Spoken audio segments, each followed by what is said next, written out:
Hello and welcome to the channel. President Bola Ahmed Tinubu has written to the House of Representatives to approve the sum of 500 billion naira for subsidy palliatives.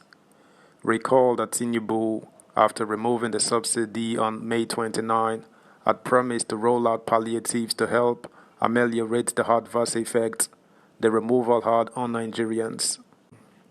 Subscribe, like, share, and comment. Thank you. Tinubu seeks Reps approval of 500 billion naira for subsidy palliatives. President Bola Ahmed Tinubu has written to the House of Representatives requesting the approval of 500 billion naira to cushion the effects of fuel subsidy removal. Essentially, the President is seeking the amendment of the 2022 Supplementary Appropriation Act to accommodate the funds. Speaker of the House, Honorable Tajuddin Abbas, read the letter of the President's request at Wednesday's plenary, titled Request for the Amendment of the 2022 Appropriation Act.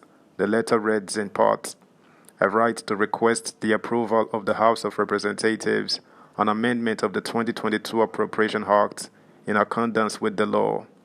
The request has become necessary in order to source funds to provide necessary palliatives to cushion the effects of the recent removal of fuel subsidy in Nigeria. The sum of 500 billion naira only has been extracted from the 2022 Appropriation Act of 819 billion naira for the provision of palliatives to Nigerians to cushion the effect of fuel subsidy removal. I expect that the House will speedily consider the request.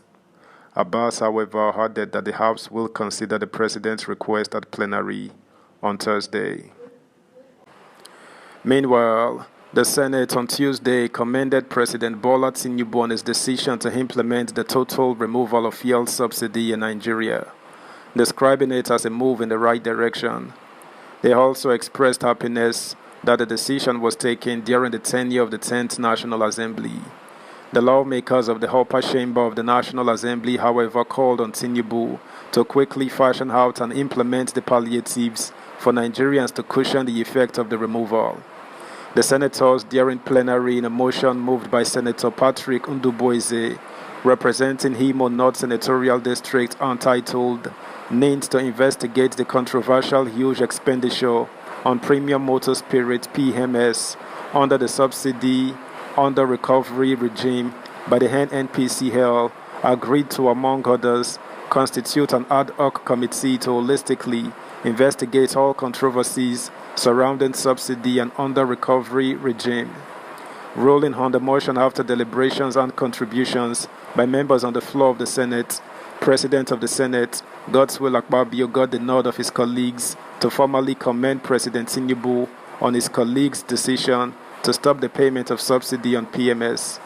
According to a statement from the media team of the Senate President, Akpabio, while commending his colleagues on their decision to commend the President on the fuel subsidy removal, said, "We commend President Tinubu for the decision to remove fuel subsidy. We are excited for the courage displayed by the President. It was one decision that had to be taken, and we are happy that it was taken during the lifetime of the 10th Senate. We are also looking forward to the implementation of the palliatives." Subscribe, like, share, comment, and please turn the notification bell on. Thank you.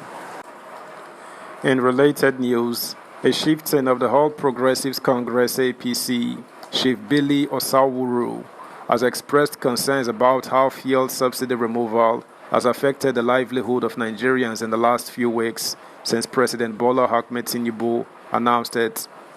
Osawuru recalled that premium motor spirit (PMS), better known as petrol or fuel, was initially sold at 180 naira per litre. He said the feeling and suffering will be different now that it is sold at 537 naira and above. The member representing Orionwam Uhumode Federal Constituency at the House of Representatives, however, pleaded with Nigerians to be patient and give President Tinubu the benefit of the doubt, saying things will eventually get better in the long run. Nigerian News reports that Osawuru stated this on Monday while addressing journalists in Abuja. The lawmaker said the House of Representatives is very much aware of the prevailing hardship in the land, adding that the lawmakers are working to ease the pains of the people. According to him, the citizens will eventually enjoy the benefit of fuel subsidy removal, and their grandchildren will enjoy the same. If you get 2,000 naira as a subsidy just on a short term, then that suffering is still there, and we are still going to pay the price. But if we can just let the 2,000 go towards something else, that will make our lives better in the long run. You are not just going to enjoy it, your children will enjoy it, and your children's children will enjoy it. I am sure that it is our goal, that patience and tolerance are what we are pleading for, because I understand the way it is. There is always going to be a shake-up, and not in a pleasant way. Imagine someone that used to buy fuel for 180 naira. Today, he is buying it for 537 naira. It is not the same feeling. We know the hardship is there, but I can assure you that it is going to be for a short period. If we can go through this short period by being patient with the new administration, better days will be ahead for us all. Daily Trust quoted Chief Osawuru as saying. In other news, the federal government says, contrary to some reports in the media, it has no plan to merge or collapse revenue-generating agencies. The special advisor to President Bola Ahmed Tinubu on revenue, Zacchaeus Adedeji, made this known, stating that what the government plans to do is a harmonization or integration.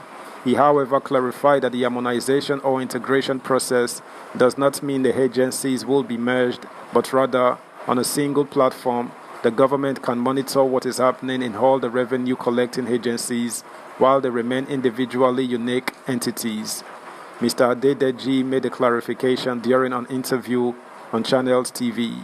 We are not collapsing. The Nigerian National Petroleum Corporation NNPC Limited will be NNPC because it is limited.